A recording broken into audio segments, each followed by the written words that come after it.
Salut, moi c'est Mehdi Hamdad, je présente des chansons et des slams. Il n'y a pas vraiment eu d'élément déclencheur pour mon choix de carrière, mais j'ai toujours été amoureux des mots et de la musique. Depuis que j'étais tout petit, ma famille écoutait beaucoup de musique et on lisait beaucoup de livres chez moi. Jacques Prévert, Victor Hugo, Alexandre Dumas, Daniel Pénac, etc.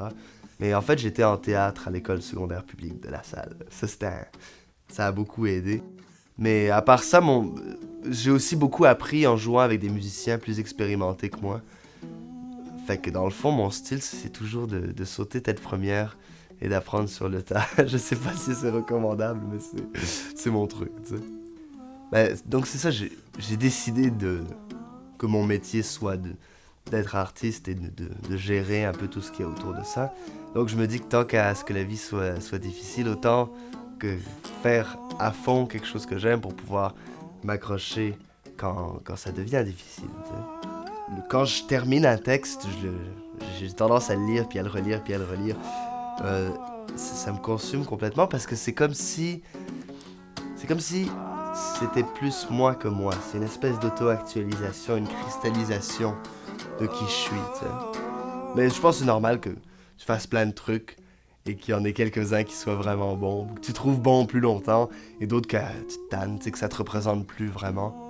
Mais tu sais, ce qui est drôle aussi, c'est que il y a des gens, il y a des œuvres que moi j'ai créées quand ensuite ça ne m'intéresse plus vraiment, et donc c'est les préférés d'autres gens.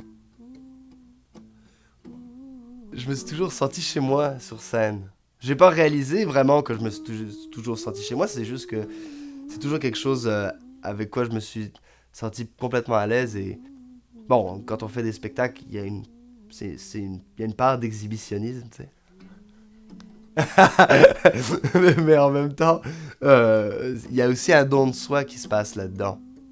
Alors, je sais pas, puis aussi, il y a quelque chose au fait de donner vie à un texte, et, de faire parler le silence, puis vraiment un transfert d'énergie. J'imagine que ce que j'essaie de faire passer dans mes textes, c'est plus une forme de sincérité. Partager quelque chose de manière dénudée, tu sais, pas essayer d'avoir l'air cool, de dire des trucs intelligents, d'avoir le bon point de vue moralement, intellectuellement, blablabla. Donc pas d'avoir nécessairement un message, des trucs comme ça, tu sais. Ça, j'ai évolué dans ce parcours-là, tu sais.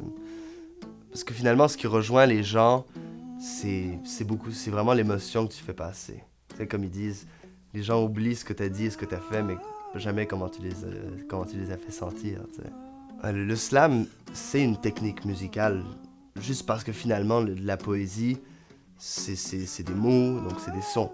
Hein. Et donc, c'est des sons qui sont organisés d'une certaine manière à provoquer une interprétation, une réaction. Donc, c'est des sons qui sont utilisés pour développer un sens.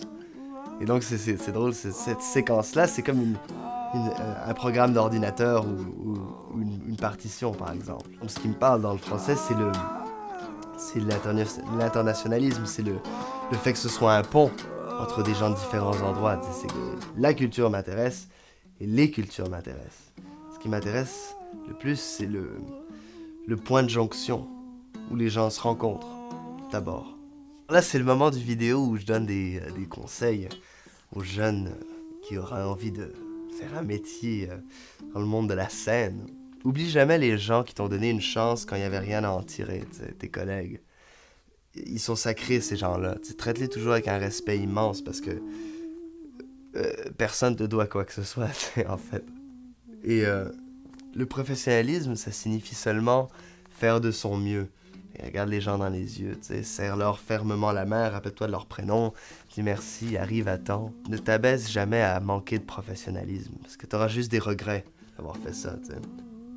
Et quand tu constates que t'as fait une erreur, ça fait mal, t'sais. Ça fait vraiment mal.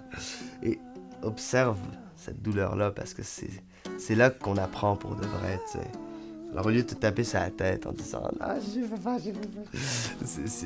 dis-toi qu'au moins t'as osé, tu sais. Il y a que ceux qui font rien, qui font jamais d'erreur, tu sais.